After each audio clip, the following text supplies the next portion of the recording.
The envelope was ivory, thick, and heavy in a way that felt intentional.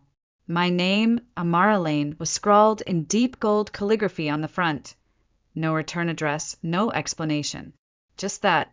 I found it in my mailbox one quiet Tuesday morning in November, tucked between a utility bill and a coupon flyer.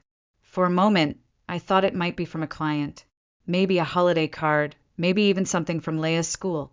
But then I saw the seal on the back, an embossed rose wrapped in a ribbon, and my stomach dropped before I even broke the wax. I didn't have to open it to know. Still I did. Slowly, deliberately, like peeling the lid off a box you've buried deep underground for years. Inside was a single invitation. You are cordially invited to celebrate the union of Madison Hale and Daniel Grayson. December 3rd at the Rosebridge Conservatory. I read it once, then again, and again. The name hit like a brick to the chest. Daniel Grayson. My Daniel. My ghost. I hadn't seen him in 3 years, not since the night he disappeared from our apartment without a goodbye. One moment he was sitting next to me, holding my hand as we stared at the ultrasound photo of the baby we'd lost. The next morning he was gone. No calls, no explanations, just a single note. I can't do this anymore. I need to feel alive again. As if grieving had made me dead. As if I hadn't just watched our future bleed out on a hospital floor. But he hadn't just left me. He'd left Leia too. She wasn't mine. Not by blood. Leia was his daughter from a previous marriage. Her mother had left when she was 4. And when Daniel and I moved in together, Leia came with him, quiet, wide-eyed, and uncertain. But the moment she wrapped her small hand around my finger and whispered, "Can I call you Mommy?" something inside me shifted forever. I stopped being just someone who loved a man. I became someone who loved his child. Fiercely. Completely. As my own. So when Daniel left, Leia stayed. Not by accident. By choice. She was 11. She stood in the doorway holding her tiny suitcase and said, "I want to stay with you." I didn't ask why. I just knelt down and pulled her into my arms and promised her I wouldn't leave, even if he did. And I kept that promise. Even when I had no idea how we'd pay rent. Even when I couldn't afford groceries and got calls from debt collectors daily. Even when I stared into my reflection and didn't recognize the woman looking back. I braided her hair. I packed her lunches. I helped her with homework while hiding the stack of overdue bills under the placemats. And on the nights when I could barely breathe from the weight of being left behind, she knocked on the bathroom door, crawled in beside me, and said, "I made you a sandwich. You forgot to eat." There were days I felt like a ghost floating through my own life. Days I wished I could dissolve into the silence. But she kept me anchored, one peanut butter sandwich at a time. So now, standing in my kitchen with that ivory envelope in my hand, I didn't feel shock. I felt something slower, colder, a kind of nausea that started deep in my gut and worked its way up into my throat. Who sends a wedding invitation to the woman you abandoned? Who decides that out of all the things to say after 3 years of silence, this is the way to reappear? I almost threw it out. I should have, but I didn't. Instead, I left it on the counter, untouched for 3 days. Every time I passed it, it whispered to me. A reminder, a taunt, a challenge. And then, one evening, Leia found it. She was 16 now, taller than me, quieter, with eyes that saw through everything. She picked it up, read it aloud without blinking, and looked at me. "You should go," she said. I laughed, not because it was funny, but because it was absurd. Why would I put myself through that? So I can see him start his new life with someone younger, prettier, wealthier. "No," she said softly. "So he sees what he lost." That made me stop. She wasn't talking about him. Not really. She was talking about me. The me I used to be. The me I had forgotten. The me that still hurt quietly and still showed up anyway. And maybe it was time he saw her, too. The week after Daniel left, the silence in our apartment was unbearable. Not the peaceful kind of quiet, but the kind that hums like an engine beneath the floor, a silence you can't turn off. It clung to the walls, to the bed sheets, to the inside of my mouth. Every breath I took felt like a reminder that the life I'd built wasn't real anymore, just a leftover echo in a space too large for one person to fill. But I wasn't alone. Leia was still there, small, quiet, and too perceptive for her age. She didn't ask where her father had gone. She just watched me, watched how I moved slower, how my eyes stayed red longer, how my voice trembled when I said goodnight. And then one night, when the electricity was off because I forgot to pay the bill, I found her in the kitchen lighting candles and cutting an apple in half. She smiled and said, "Let's pretend we're camping." I almost broke. We survived on peanut butter, tap water, and the memory of stability. I took freelance jobs wherever I could, websites for small businesses, poster designs, social media ads, anything. There were nights I stayed up until 3 a.m. fixing client logos, then woke up at 6 to make Leia breakfast and walk her to school. I told myself this was temporary, that I just needed time. But time moved like molasses when you're grieving and broke. Some mornings, I would forget to brush my hair. Other days, I wore the same shirt for 3 days straight because laundry soap was low on the priority list. I stopped answering texts. I stopped picking up calls unless the number was unfamiliar. Even then, 9 times out of 10, it was a debt collector reminding me that Daniel had taken the savings account when he left. All of it. I remember one evening, sitting on the bathroom floor with the water running. Not because I was showering, but because I didn't want Leia to hear me cry. My body shook, so hard I thought I might shatter. My chest burned.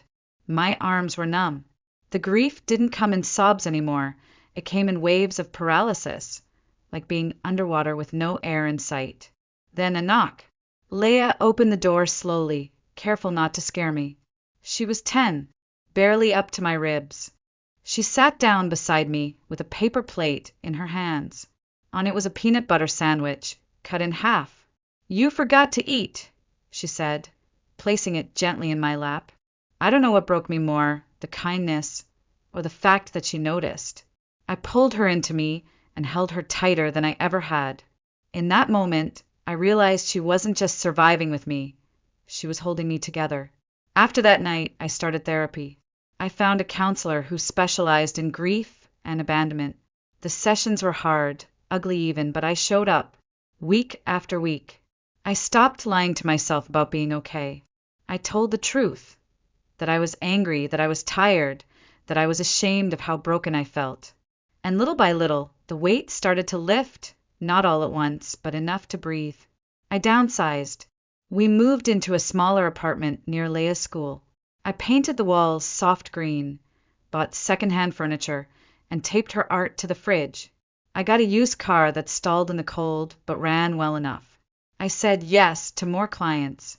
I charged higher rates. I set boundaries. I laughed again. Real laughter, not the kind that stings when it ends. And through it all, Leia never wavered. She learned how to make pasta. She reminded me to take breaks. She told me when a client was being unfair and not to let them steamroll your worth. She stood beside me not just as a child, but as a witness to my rebuilding.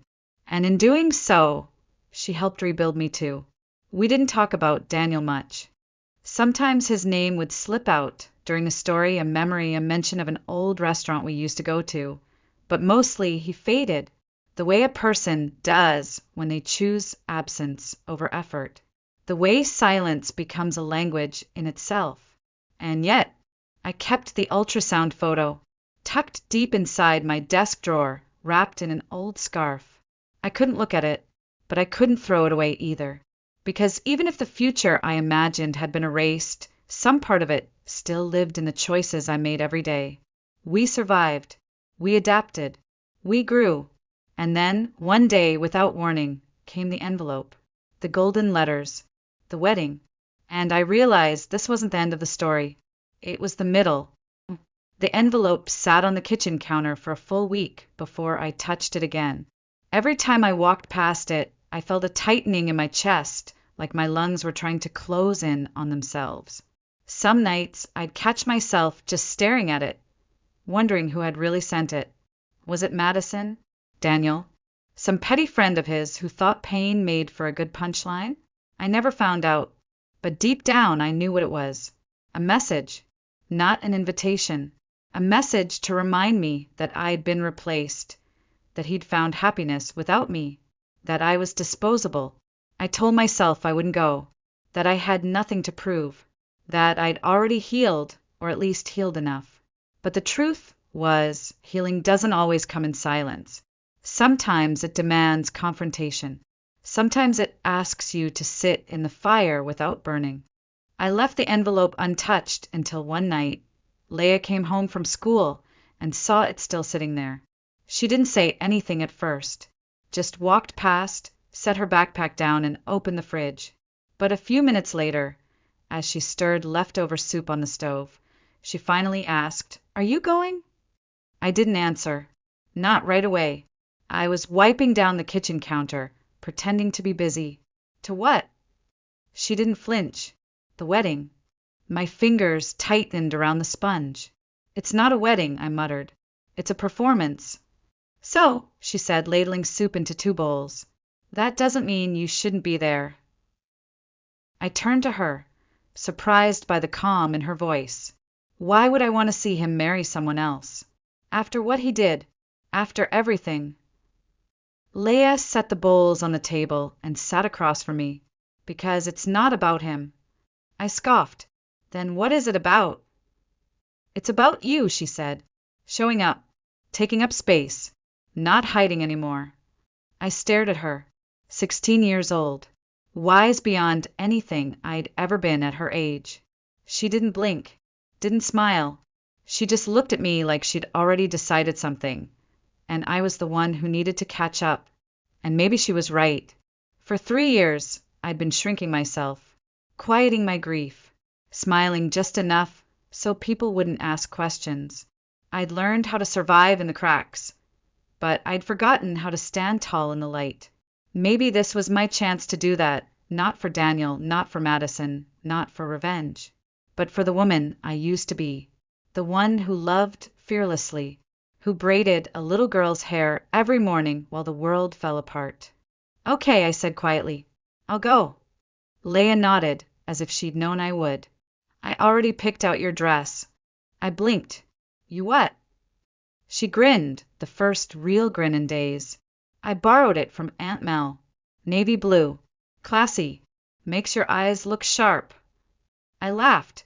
A small, uncertain laugh, but a real one. "You're bossy." She shrugged. "I've had a good teacher." I should have known she'd planned this. Leah had always been the quiet kind of observant, the kind that noticed cracks and smiles and meaning behind silences. She wasn't just encouraging me to go.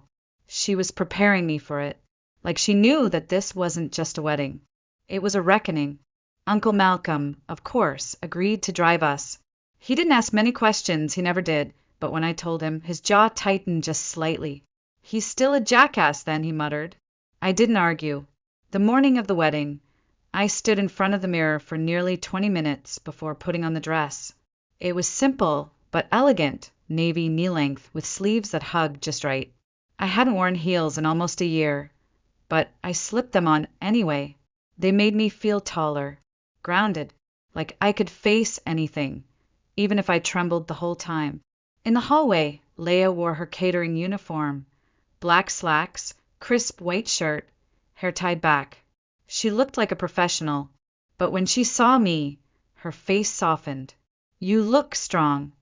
I smiled. "I feel terrified." "Same thing," she said, handing me my coat. We didn't speak much in the car. The conservatory was 40 minutes away, nestled on the edge of a frozen lake.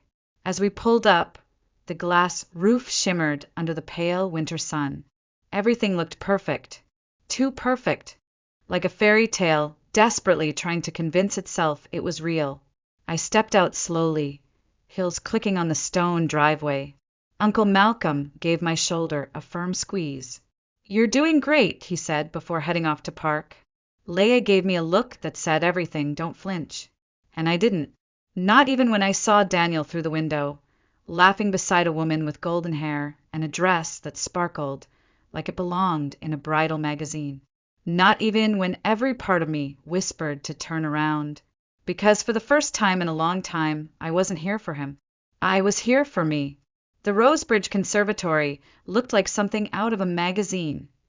Glass ceilings arching above imported orchids, candles floating in crystal bowls, a live string quartet playing soft classical pieces in the corner.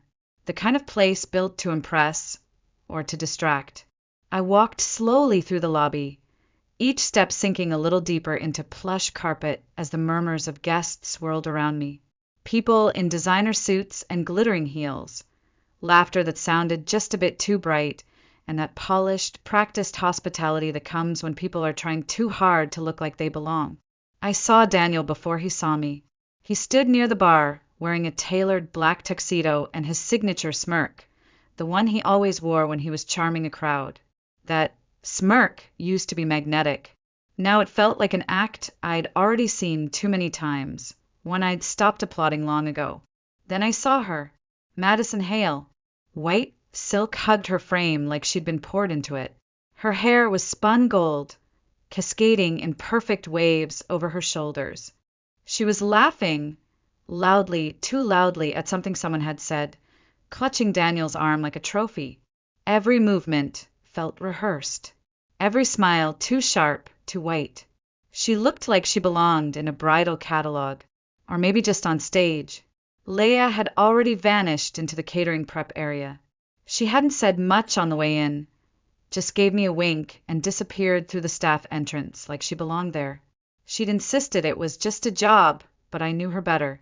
She wasn't here to serve hors d'oeuvres.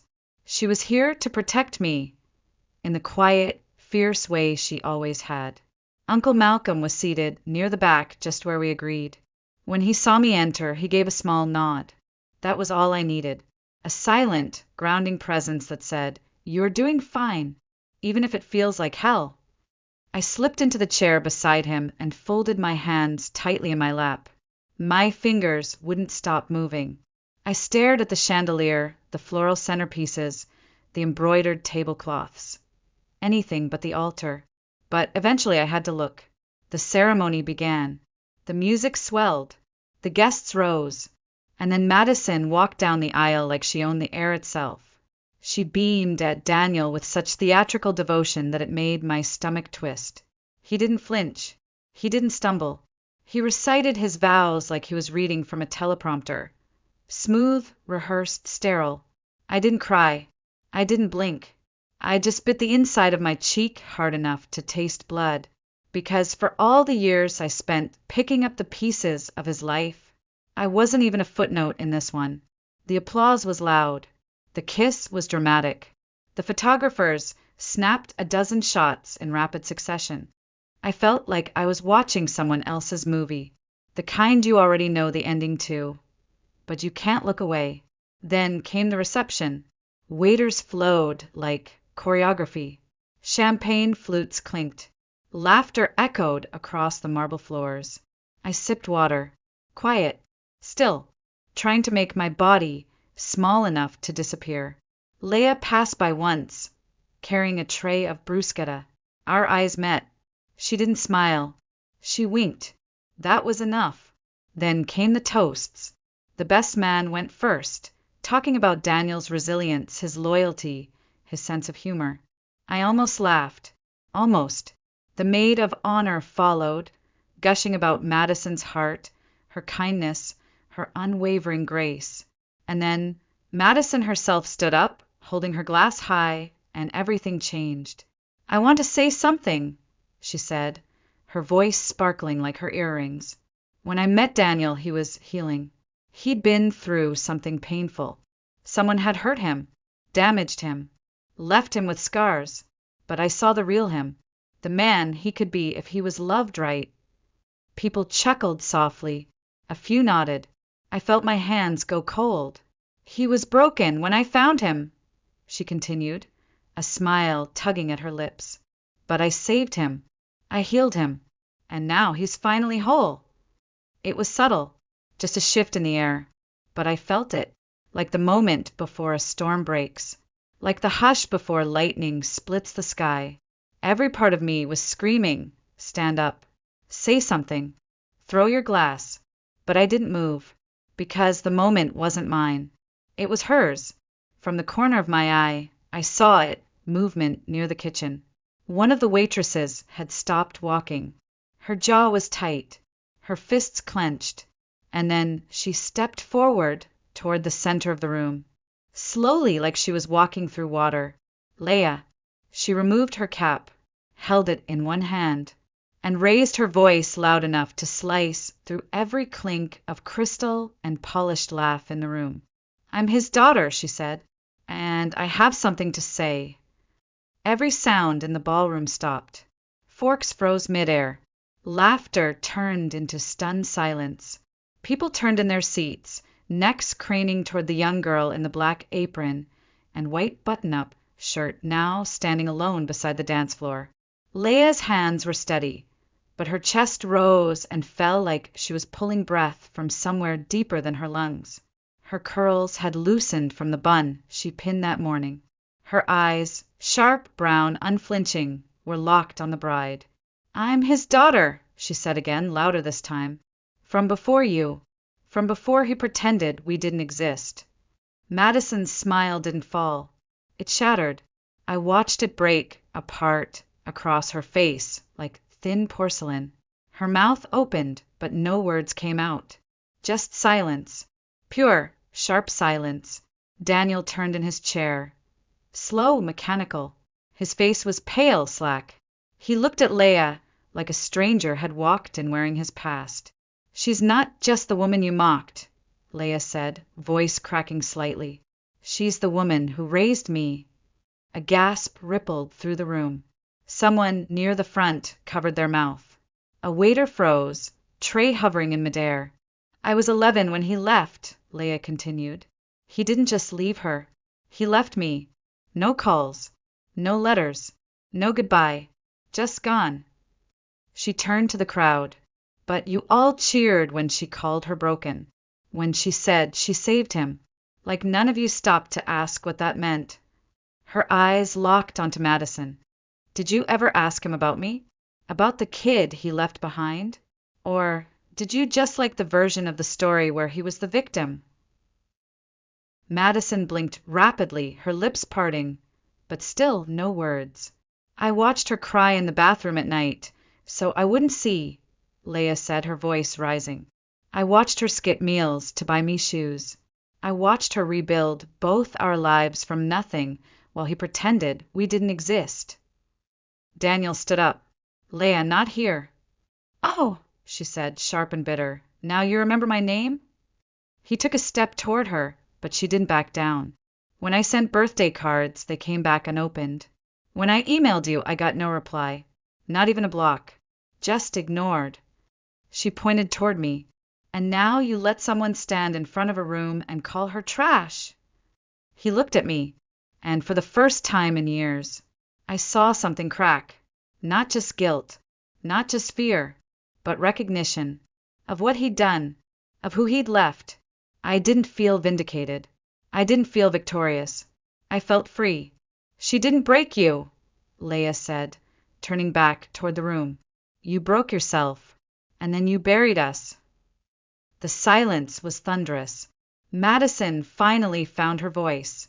This is crazy. She's trying to ruin our wedding." "You ruined it," Leia said, cool and even, "the second you built it on a lie." Then she turned toward me, hand outstretched. I stood. I didn't even think. My fingers reached for hers like they always had. Familiar, steady. In that simple gesture, something in me that had been dormant for years began to stir. Not rage, not bitterness, power. "She didn't come here to fight," Leia said to the crowd. "She came because I asked her to, because I wanted her to see that she doesn't have to hide anymore." She looked at Madison again, straight into her soul. "She doesn't need an invitation to belong in any room. She belongs because she survived it, and no one gets to rewrite our story to make themselves look better. The ballroom held its breath.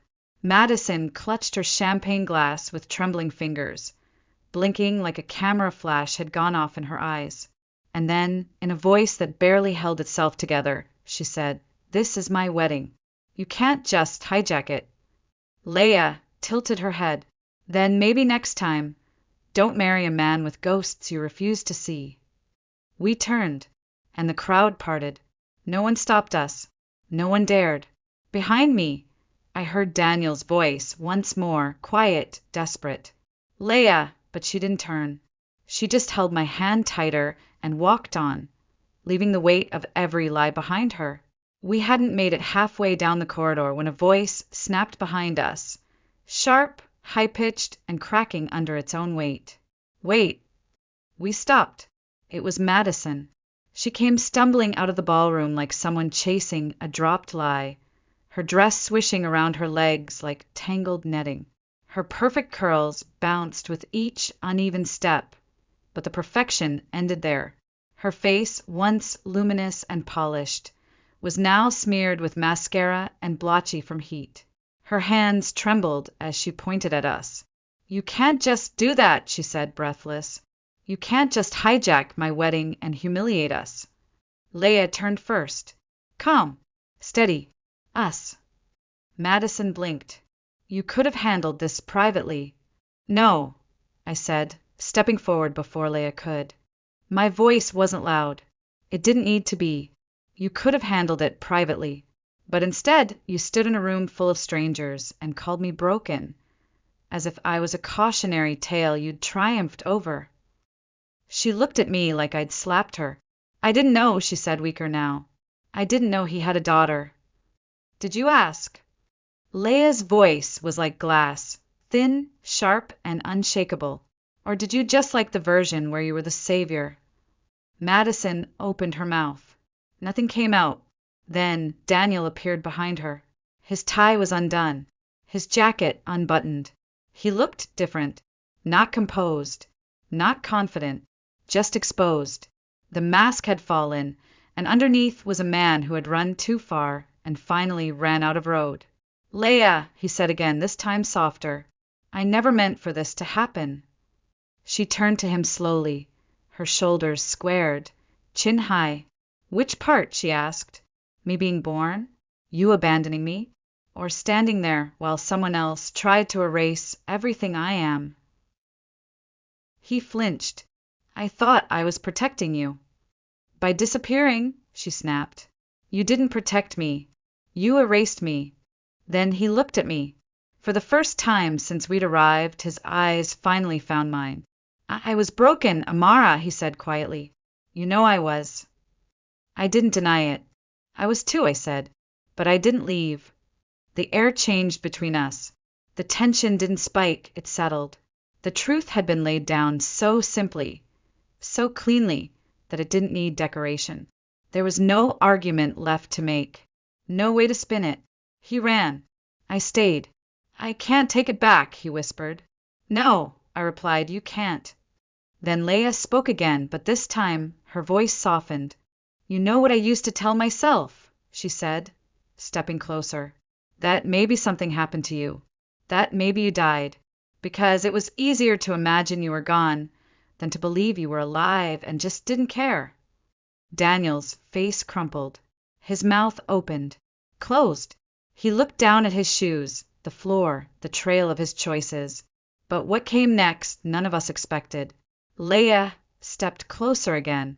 She didn't scream. She didn't cry. She looked him in the eye and said, "I forgive you." His head shot up. You do." "Not for you," she said. "For me. Because carrying your absence has been exhausting. And I'm done." He swallowed hard, eyes glistening. "You're incredible, you know that?" She turned slightly, pointing at me. "I know. She made me that way." And in that moment a new silence fell, not heavy like shame, but still like peace, like something sacred had just been named aloud. Madison stood off to the side, arms folded, eyes darting. "So what now? You just walk away and pretend none of this happened?" Leia tilted her head. "No. We walk away and let you sit in what you built." And I added, "If you wanted a perfect story, you should have picked someone with nothing to hide." Neither of them said another word. We turned, walked toward the exit. Outside, the sky had begun to drizzle, a soft, silver rain that painted the sidewalks like watercolor. But we didn't run for cover. The storm we just walked through wasn't falling from the sky. It had already passed. Uncle Malcolm was waiting by the car. He didn't ask questions. He just looked at Daniel, still standing in the entryway, and gave us a slow, proud nod. "Well," he muttered as we opened the door, "guess that's what you'd call a mic drop." Leah laughed. I laughed with her. Not bitter, not forced. Real. For the first time in a long time, real. We didn't speak much on the drive home. The rain tapped gently against the car windows, a soft percussion that filled the silence with something almost comforting. Leah leaned her head against the glass, watching the blur of headlights and empty streets pass us by. I sat beside her, hands folded in my lap, feeling light. Not happy, not relieved, just light, because for the first time in 3 years, I wasn't carrying the weight alone. When we got home, Leah headed straight for the shower. I stayed in the kitchen, staring at the faint ring on the counter where that ivory envelope used to sit. The invitation was long gone, but its echo still lingered, not as a wound, but as a marker of where something had ended and something else had begun. The next morning, the world began to catch up. It didn't happen in headlines. It didn't make the papers, but it was everywhere, quietly, discreetly, unstoppably. Grainy phone videos started popping up online. One labeled, "Waitress shuts down bride's insult with epic speech." Another, "Bride gets humbled at own wedding." There was no audio in some clips, but you didn't need it. You could see the fear in Madison's face, the stillness in Daniel's, the fire in Leah's, and the woman in the navy blue dress standing silently beside her. Me. I didn't post them. I didn't need to. The truth has a funny way of traveling on its own. People messaged me, friends I hadn't heard from in years. Some apologized for losing touch after Daniel left. Others just said, "You were so brave." But I didn't feel brave. Not at the wedding. Not when Madison mocked me. And not even when Leah stood up and shattered the script. I felt like someone who had finally stopped trying to disappear. I never heard from Daniel again. No follow-up call. No letter. No long-winded attempt to explain himself. And honestly, I don't think he had anything left to say. His story had already been written. Not in the vows he recited, not in the lies he told, but in the silence that followed his departure. That was his chapter, and we were done reading it. As for Madison, her name made the rounds in gossip circles for a few weeks. Enough to bruise. Enough to remind her that pretending someone doesn't exist doesn't erase them. It just postpones the reckoning. I heard from someone at the venue that she left the reception early. Said she wasn't feeling well. But I know better. The truth doesn't just hurt. It lingers. It settles in your bones. And when spoken clearly, it echoes. A month later, Leah showed me a podcast teaser. Madison's voice. For girls who think they don't have a voice. The irony made me laugh. Leah just shook her head. "Let her talk," she said. "Everyone saw the video. They know the real story." And she was right. But what stayed with me, what mattered more than viral clips or whispered rumors, was something that happened on a completely ordinary Tuesday night. I was doing the dishes. Leah was sitting at the kitchen counter, flipping through her notebook, her legs swinging off the stool like she had when she was younger. There was music playing softly from my phone. Some old jazz, track we both liked but never remembered the name of. And then out of nowhere she said, "I used to wish my real mom had stayed." I froze, my hand still in the soapy water. My heart clenched. "But now I get it," she continued, voice softer. "Maybe she had to go so I could find you." I didn't say anything right away. I couldn't, because that was it. The moment. The one I didn't know I'd been waiting for. Not applause. Not revenge. Not an apology. Just this. A kitchen. A daughter. A truth. I dried my hands. Sat beside her. Rested my forehead gently against hers. You saved me, I whispered. No, she said. You saved us. And in that moment, I understood something that had taken me years to name. That the strongest love stories aren't always romantic. Some are built in silence, in healing, in showing up when it's hard. Some are born the moment a child chooses to protect the person who never stopped protecting them. And that's what we had. A story built not on vows, but on survival. Winter melted into spring. The snow outside our windows began to recede, slowly revealing patches of earth beneath. Leia started hanging her coat on the lower hook by the door again. I switched out our cinnamon candles for citrus. Life didn't change all at once, but it moved. Quietly, steadily, like breath returning to lungs that had forgotten how to inhale without shuddering. I started writing again. Not for work, not for clients, just for me. I opened a blank document one morning and typed out the words I hadn't been able to say out loud for years. I was left. But I am not what was left behind. It wasn't a memoir or a blog. It was more like a letter to anyone who had ever been silenced by someone else's story. I posted a short essay on a local women's platform. Nothing dramatic, just honesty, about being left, about being invisible, about coming back to yourself, one tiny act at a time. To my surprise, people responded. Not in thousands, but enough. Enough women who said, me too. Enough who said, I thought I was the only one. And that was more than enough. One woman sent me a photo of her kitchen table covered in bills and a peanut butter sandwich. Your daughter reminded me of mine, she wrote. She fed me when I didn't have the strength to feed myself. I printed that photo, framed it, put it above my desk, because healing doesn't always look like triumph. Sometimes it looks like survival with buttered bread. We still didn't talk about Daniel much. Sometimes his name would slip out in stories. Sometimes Leia would ask about a song he used to play, but mostly he faded, not because we pushed him out, but because we no longer needed to carry the shape of his absence in our daily breath. And Madison? She eventually launched her podcast. I listened to one episode, just one.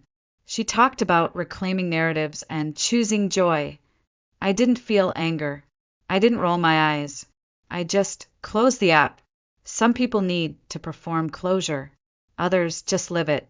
One evening, Leia and I were out walking. Something we'd started doing together on Sundays, no phones, no distractions.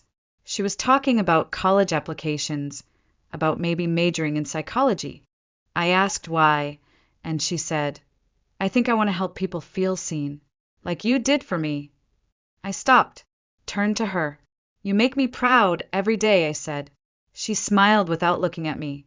I know. And she did. That night, as we walked home, the sky was wide above us, dark but not heavy. The stars came out slowly, blinking into view like they'd been waiting for an audience. Leia reached for my hand and didn't let go. She didn't need to. I wasn't walking ahead anymore, and she wasn't walking behind. We were walking side by side. Later, as I curled into bed, I thought about how easy it would have been to let that wedding rewrite our history, to let a single woman's speech define who I had been. But truth doesn't belong to the loudest person in the room. It belongs to the one who keeps showing up. If you're listening to this now, if you've ever been the one who got left, overlooked, or erased, know this. You are not broken because someone walked away. You are not worthless because someone couldn't recognize your worth. You're still here, and that's everything. Because strength doesn't always look like a comeback speech or a viral moment. Sometimes it looks like making lunch for a child you didn't give birth to, and hearing her, years later, call you mom. Sometimes it looks like walking into a room where no one wanted you and leaving as the only one who told the truth. And sometimes it looks like choosing silence, not because you're afraid to speak, but because your story already speaks for itself. That is how we ended. Not with applause, not with revenge, just with truth and love, and the kind of quiet that doesn't ache anymore, only heals. It had been 24 hours since I walked out of that restaurant, heels echoing against the marble floor, mascara bleeding under my eyes, birthday cake untouched, laughter still ringing in my ears. Only it wasn't laughter with me. It was at me. My name is Elaine Harper. I'm 42 years old, and yesterday was my birthday. My husband, Greg, thought it would be a brilliant idea to throw a celebration, only to publicly humiliate me in front of everyone I've ever known. His colleagues, our friends, my daughter's teachers. It wasn't just cruel. It was surgical. Now I'm standing barefoot in my mother's old kitchen, wrapped in a robe that smells faintly of lavender and loss, with a cigarette burning between my fingers. I don't smoke. Not usually. Only in moments like this, when the world has twisted so violently that I need something, anything, to ground me. The window's open. The August air is thick with heat and distant waves. Charleston sleeps. But inside me, everything is burning. I stared into the night sky, whispering to no one. How did I let it get this far? My mother died 7 years ago, but sometimes I still talk to her, or maybe accuse her. She was the one who taught me to stay quiet, to be a good wife, to never embarrass a man in public. Well, Greg didn't seem to care about that rule yesterday. He stood beside me in front of 70 people, raised his glass, and called me, word for word, a disaster in heels who can't even keep her own house clean. People laughed. Someone even clapped. I didn't cry. Not then. I smiled, nodded, sat down, waited for dessert to be served, then quietly left my own birthday dinner. Greg didn't follow me. He stayed, with his team, with Lorenza.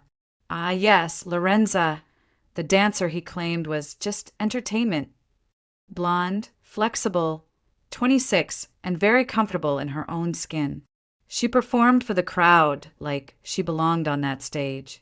She even blew Greg a kiss when she finished, and he didn't flinch, didn't even pretend to be embarrassed. That's when I knew. The rumors were true. The late nights, the new cologne, the gym sessions that never showed up in his body. He wasn't hiding anymore. He didn't need to, but I didn't run home. I didn't run anywhere.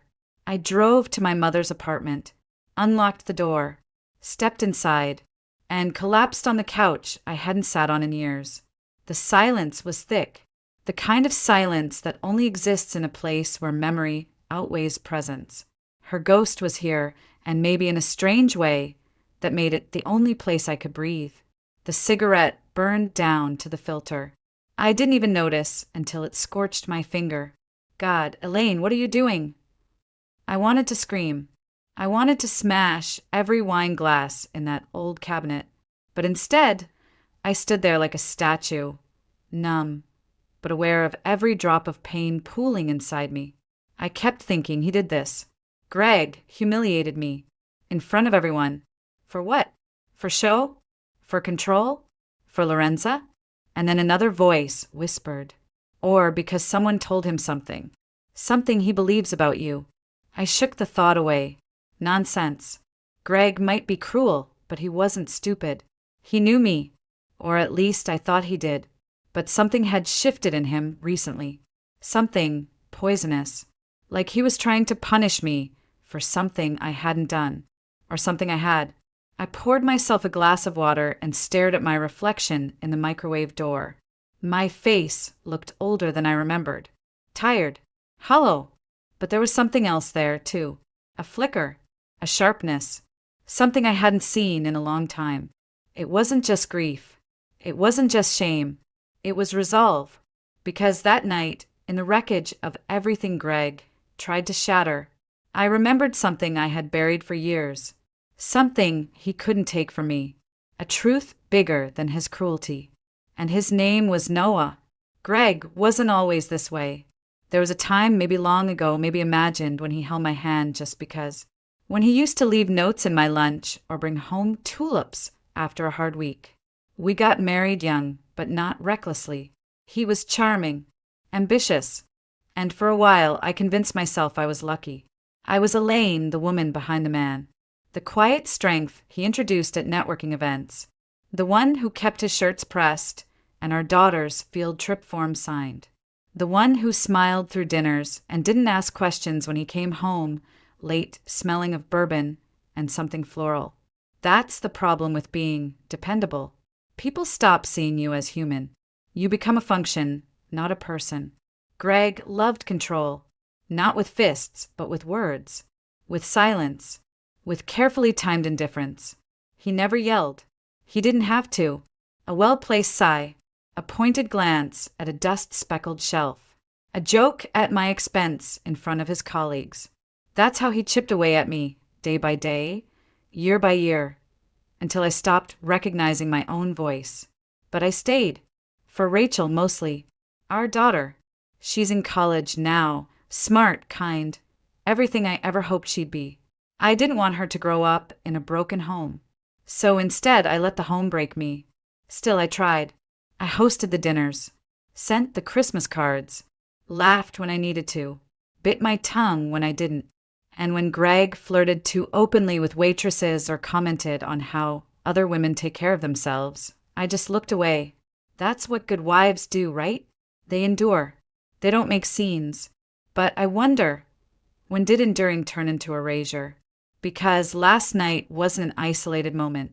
It was the culmination of years of dismissal, dressed up as devotion. The way he'd pat my hand in public, then ignore me in private. The way he called me babe around his boss, but nobody when I needed his help at home. The way he smiled for photos, but never looked at me with love anymore. I think the first crack came months ago, when a strange letter arrived at our house. It was addressed to Greg. No return address. Inside, 3 typed pages and a single photograph. The note claimed I was having an affair, detailed where I supposedly went, who I met, what hotel, even what time, and at the center of it all, a name, Noah Hartley. Greg never showed me the letter. I only found out later, through Melissa. But I remember that week vividly. He grew colder, distant. His compliments stopped. His sarcasm sharpened. One night he asked me, out of nowhere, if I believed people could change. I told him yes. He looked at me like I'd failed a test. What he didn't know, what no one knew, was that Noah wasn't my lover. He was the ghost I'd never dared to speak aloud. The name I only whispered when I couldn't sleep.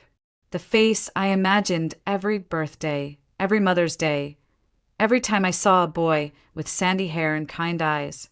Noah was mine, and I had given him away. It was decades ago. I was 15. Michael lived in the unit next to ours, and we'd been inseparable since we were kids. We loved each other in that messy, innocent, too much too soon way teenagers do. When I got pregnant, I told him first. He wanted to run, to fix it, to marry me maybe. But our parents? They had other plans. Mine said I'd ruined my future. His were no better. They sent him to live with his grandmother out of state. My mother dragged me to a clinic, filled out forms I wasn't allowed to read, and made sure I never even held him.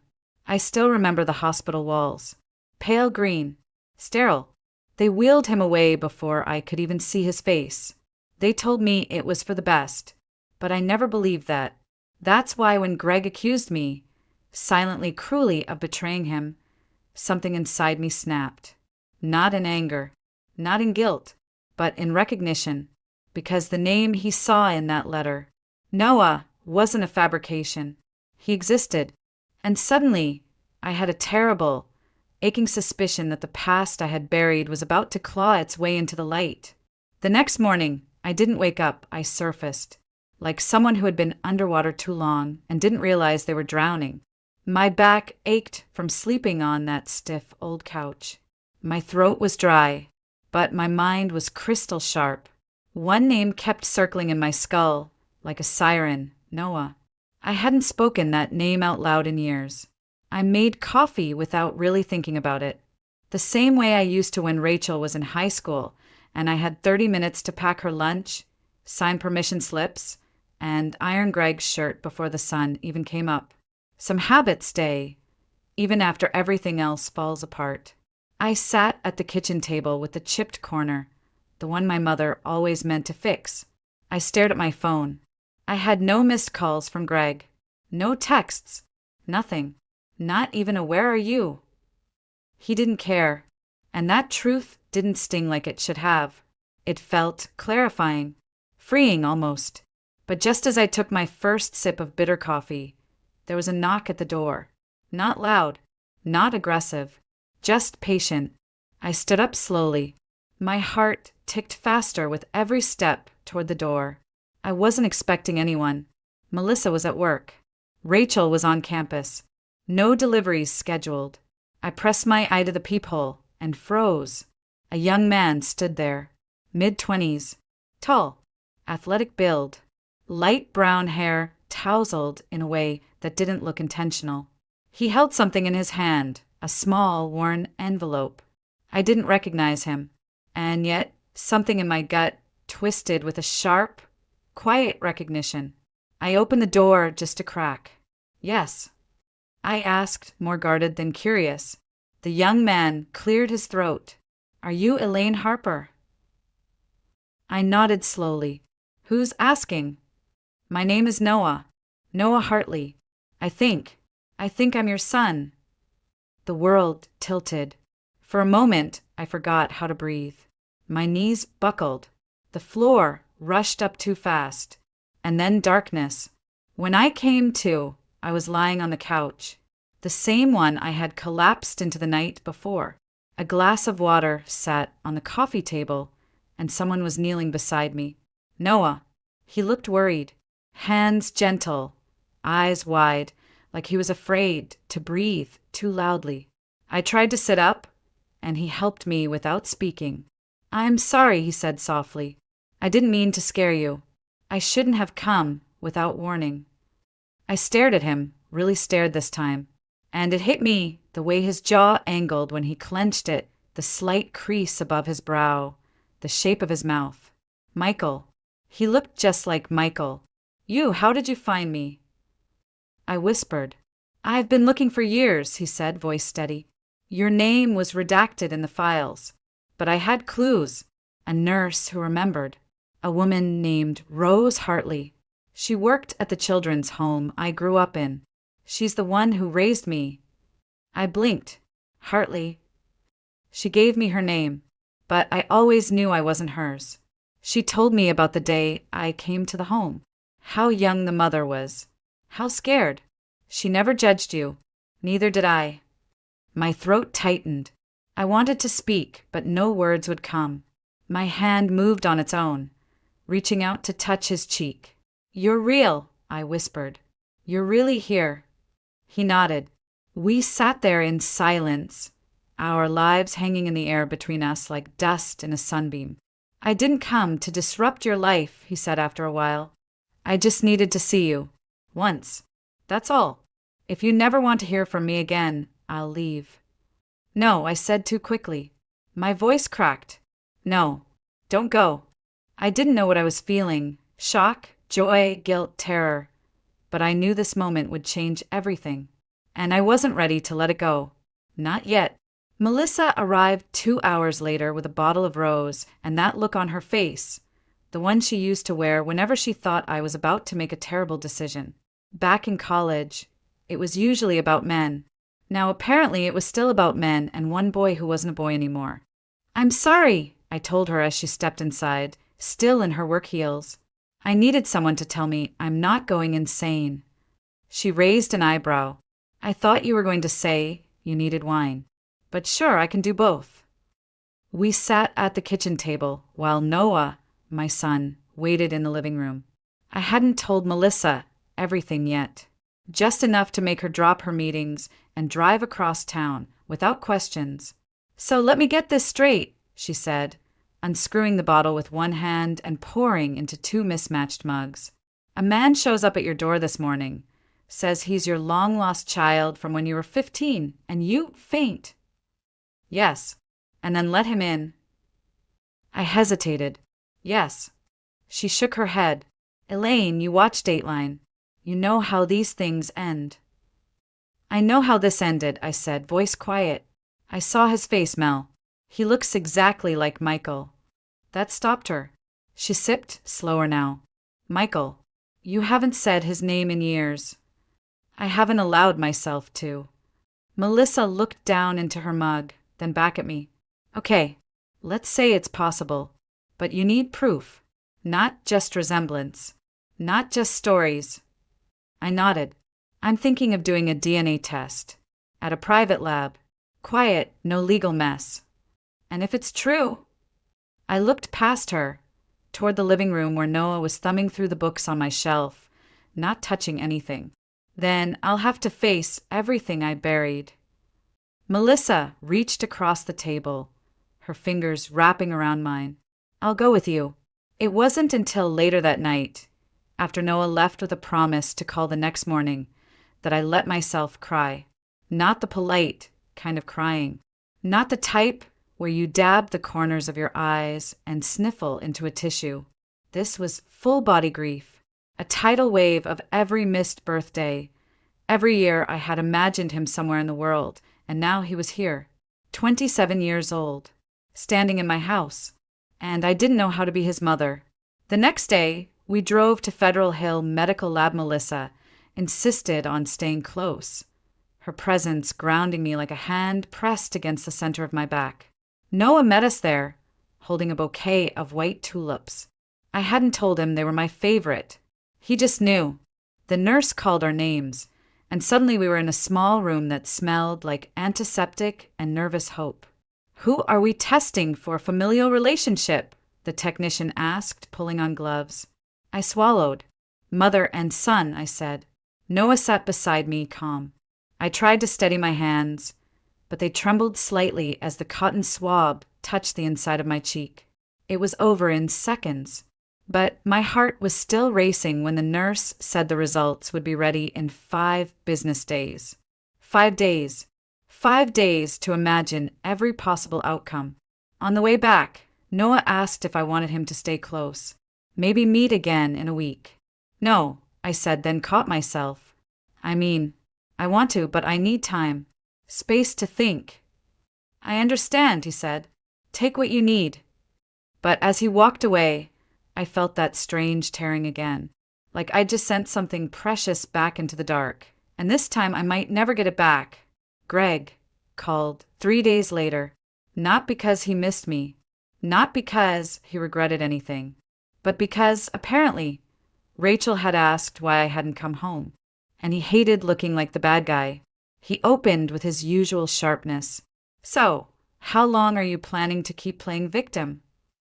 I was standing in my mother's backyard, barefoot on the old stone path she used to garden on, staring at a lemon tree that hadn't borne fruit in years. I didn't even flinch. Not playing, I said flatly. Just finally done pretending. He scoffed. Come on, Elaine. You stormed out of your own birthday dinner like a soap opera star. Do you have any idea how awkward that made me look? I laughed, but it wasn't amusement. It was the kind of laugh that comes from years of biting your tongue. You're worried about how you looked? There was silence, a beat too long. Then he said it, the thing he'd clearly been holding back. I know about Noah. My fingers stiffened around the phone. Excuse me. The letter, the name, the fact that you've been hiding some bastard child for decades. Do you think that makes you look noble, Elaine? You lied to me. You lied to Rachel. All these years. I sat down slowly on the edge of the planter box. The air was thick, humid, and I could feel something shift inside me. Not shame, not fear. Clarity. I didn't lie. I survived, I said. And what I did back then. I was a child, Greg. A terrified girl sent away by people who didn't think she had a choice. He snorted. So now what? You're going to play mother to a grown man you never raised? Bring him into our family like nothing happened. Our family. I repeated. You mean the one you embarrassed me in front of? The one you've chipped away at for 20 years while pretending to be the perfect husband?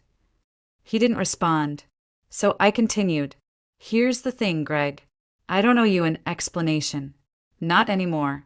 And I'm done letting you control what parts of me are acceptable. You can keep pretending you're the injured party. But you and I both know the only person you've ever really loved is yourself. The line went dead, and for the first time in years, I felt weightless. Later that night, I sat with Melissa on the back porch, candles flickering between us. She poured another glass of wine and didn't say anything for a while. Then she asked, "You think Rachel knows?" I shook my head. Not yet, but she will. She deserves the truth. Melissa nodded. And what about Michael?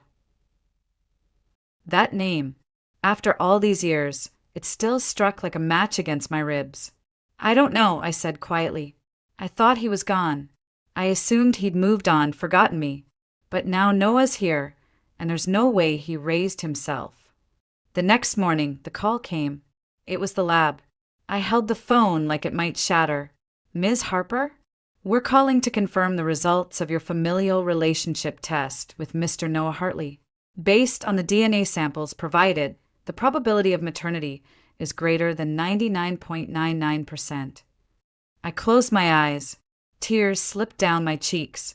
But this time they were quiet, cleansing. He was mine. No doubt. No question. Noah was my son. I told Rachel that evening. We met at a quiet cafe near the waterfront, the kind we used to go to after her ballet recitals when she was little. She ordered a peppermint tea and didn't touch it. I stirred my coffee, just to keep my hands busy. "There's something I need to tell you," I said, trying to keep my voice steady. She looked up, sensing the gravity in my tone. "Is it about Dad?" I hesitated. "No, not this time." Her brow furrowed slightly. "Then what?" I took a breath. "Before I met your father, long before, I had a child, a son." Rachel blinked. I watched the thought ripple through her face. Shock, confusion, something bordering on disbelief. "You mean, I have a brother?" I nodded. "His name is Noah. I was 15. It wasn't something I chose lightly. My parents, your grandparents, made the decision for me. I never even got to hold him." Rachel didn't speak for a moment. Then she asked, "Why now?" "Because he found me. He showed up at my door a few days ago. And he looks like everything I thought I'd never get to know. He's kind, respectful, and he didn't come to blame me. He came to understand." She leaned back, arms crossed, as if trying to wrap herself in some invisible shield. "Does Dad know?" "Yes," I said, "and he reacted exactly the way you'd expect." Rachel snorted softly. "So terribly." I gave a faint smile, more or less. She tapped her nails against the ceramic cup. "I don't know what to say. I thought I knew you. And now there's this whole other piece of your life that you just never told me." "I wanted to," I said gently, "so many times. But I was afraid it would change the way you saw me. I didn't want to add weight to your life that wasn't yours to carry." Rachel looked at me, really looked, and for a moment I saw not a child but a woman who had her own heartbreaks, her own silences, her own boundaries. "Can I meet him?" she asked. It caught me off guard. "You want to?" She nodded. "He's my brother, whether it's awkward or not. Whether it makes sense or not. He's here, and if he wants to be part of your life, then he's part of mine too." Something in my chest cracked open. I reached across the table, took her hand, and squeezed. "Thank you," I whispered. "That means more than you know." She shrugged, but I saw the emotion welling behind her eyes. "Besides," she said, "maybe I always wanted a sibling. Someone who might actually text me back." We both laughed, and just like that, the air between us felt lighter. 2 days later, we arranged the meeting. At Melissa's house, neutral ground. When Noah walked in, Rachel stood up, unsure of what to do. He paused, then extended a hand. She ignored it and hugged him. Not a polite hug, a real one. The kind that says, "I don't know you yet, but I'm open." That evening, the three of us sat on Melissa's porch. under string lights and cicadas. Noah told us about his childhood, about Rose, the woman who raised him, about his job as a trauma nurse in Napa, about his love of old records and why he hated tomatoes. Rachel told him about her debate team, her roommate's weird cat, how she once dyed her hair blue just to spite a boy. I sat there quietly listening, watching, and for the first time in decades, I felt like a mother again, not just to the daughter I had raised, but to the son I had once lost. Greg didn't take it well when he found out Rachel had met Noah. He called me at 11 p.m., his voice low but sharp, like a blade pressed just beneath the skin. "So now you're dragging her into this mess?" "She asked to meet him," I replied calmly. "She's an adult, Greg. She can decide for herself." "You don't see it, do you?" he hissed. "You're destroying everything. Our family, our reputation. There is no family, Greg." I cut in, my voice cold now. "You destroyed that the night you stood up in front of our friends and turned me into a joke." Silence, then a bitter laugh. "You're so dramatic." "No," I said. "I'm just finally done pretending your abuse was cleverness." I hung up before he could respond. I didn't feel triumphant. I felt exhausted. But there was also something else, a quiet, steady strength returning to my spine. Melissa stayed over that night. She brought a bag of chips and 2 bottles of wine and told me we were going to watch terrible movies until the world made sense again. Somewhere between the second glass and a rom-com from the 90s, she asked, "Are you ever going to tell Michael?" I paused. Michael, the boy who had once promised to run away with me. The boy who'd pressed trembling hands against my stomach and whispered that he'd be a better father than his own. The boy I never saw again after that long, final summer. "I wouldn't even know where to start," I admitted. "I don't even know if he's still in the state." "Well," she said, passing me her phone, "Noah might." It hadn't occurred to me, but of course, if Noah had searched for me, chances were he'd searched for Michael too. The next morning, I asked him. We met at a park halfway between our homes. It was still early, dew fresh on the grass, the world not fully awake. He looked nervous when I brought it up. "I wasn't sure if I should tell you," he said. "I didn't want to overwhelm you." "You could never overwhelm me," I said gently. He smiled, then handed me a folded piece of paper. "I think this is him. Michael Evans. Lives in Sonoma. Teaches high school history. Married once, no kids.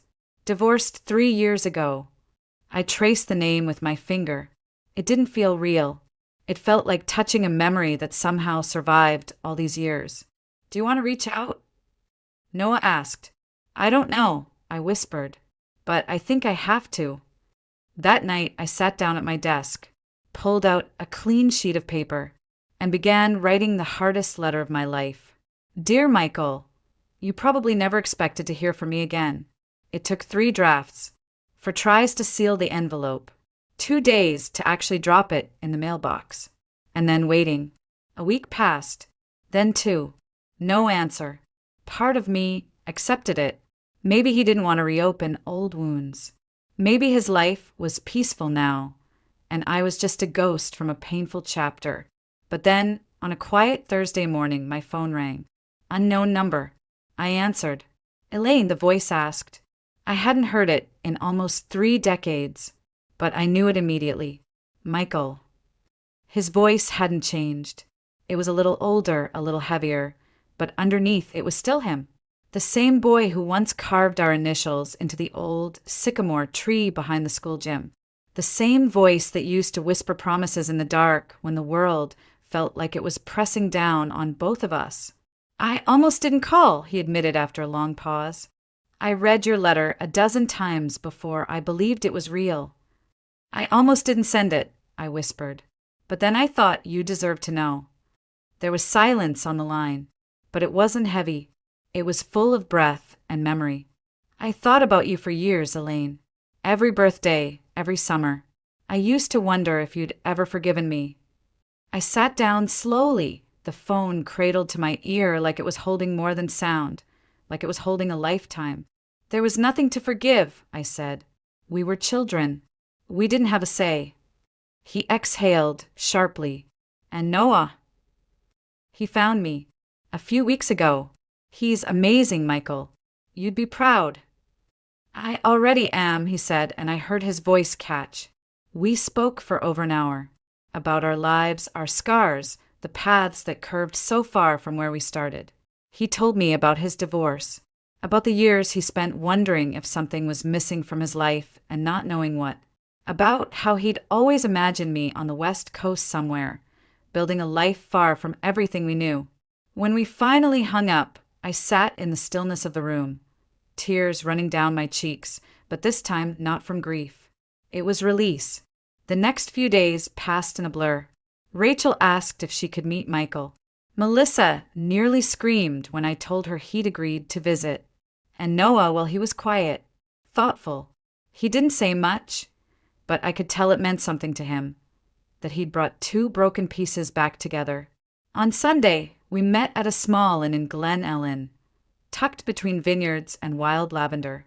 I saw him through the window first, Michael, standing by the door, holding a bouquet of marigolds. He looked older, yes, but not in a way that diminished him, in a way that said he'd lived. When he saw me, he smiled, and just like that, 30 years folded in on themselves. We didn't run into each other's arms. We didn't cry out or make a scene. We just walked, slowly, deliberately, until we were standing face to face. Hi, he said. Hi, I replied. He reached out and touched my hand.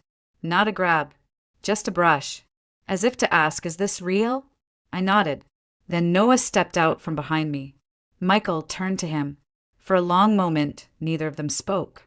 Then Michael said, I never stopped wondering if you were out there. And Noah smiled, eyes bright. I never stopped hoping you'd find me. They embraced, and I felt something shift inside me, something deep and old and wounded, slowly beginning to heal. We sat together for hours that day, under the shade of an old oak tree behind the inn. Rachel joined us later, and for the first time in my adult life, I looked around and saw a family that wasn't perfect, but it was real. It was ours. It wasn't a fairy tale ending. No one suddenly forgot the decades we'd missed. There were still awkward pauses, questions that hovered in the air like unspoken ghosts. But something had shifted. We were all trying. That mattered. Greg, on the other hand, wasn't handling the silence well. He showed up uninvited one evening. Melissa was over, helping me sort old photo albums. Rachel was upstairs on a call, and I was barefoot, holding a mug of tea when the doorbell rang. I opened the door and saw him standing there, creased suit, jaw set, eyes sharp. You weren't returning my messages, he said, stepping in like he still had a right to. I wasn't planning to, I replied. He glanced around. Where's Rachel? Upstairs. He nodded, then lowered his voice. I don't think you understand what you're doing. This fantasy family reunion, it's reckless. It's going to confuse her. She's not confused, I said. She's just not blind anymore. He flinched. You really think you can rewrite the past? He hissed. That you can just slot this grown man into our lives and expect everything to make sense? I stared at him, calm. I'm not rewriting anything. I'm telling the truth. For the first time in years. He scoffed. Oh, so you're the hero now? After lying to me for our entire marriage? I stepped closer. You don't get to talk about betrayal, Greg. Not after what you did to me. Not after how many times you humiliated me behind closed doors and called it just being honest. You don't get to weaponize my pain while pretending yours is righteous. He opened his mouth, but nothing came out. You lost control, Greg, I said, softer now. That's what's eating you. Not Noah. Not Michael. Not even me. You just don't know who you are when no one's afraid of you anymore. I stepped back and opened the door. You need to leave. He looked at me, jaw tight, fists clenched like a man who'd just lost a game he didn't know he was playing. I'll fight you in court, he warned. You think you can take the house, the assets, our name, I smiled. Greg, you can have the house. I'm building something far better. He didn't move, so Rachel came downstairs. Dad, she said, voice quiet but firm. You should go. He turned, eyes wide. Rachel, don't. Go, she repeated. We're done watching you tear her down. He didn't argue after that. The door shut behind him like the final note of a long, dissonant song. Melissa exhaled. Damn. I laughed, though my hands were trembling, slightly. I didn't think I had that in me. She wrapped an arm around my shoulders. You always did. You just forgot. Later that night, I stood on the porch with a blanket around my shoulders, looking up at the stars. The sky was clear, the kind of dark that feels honest.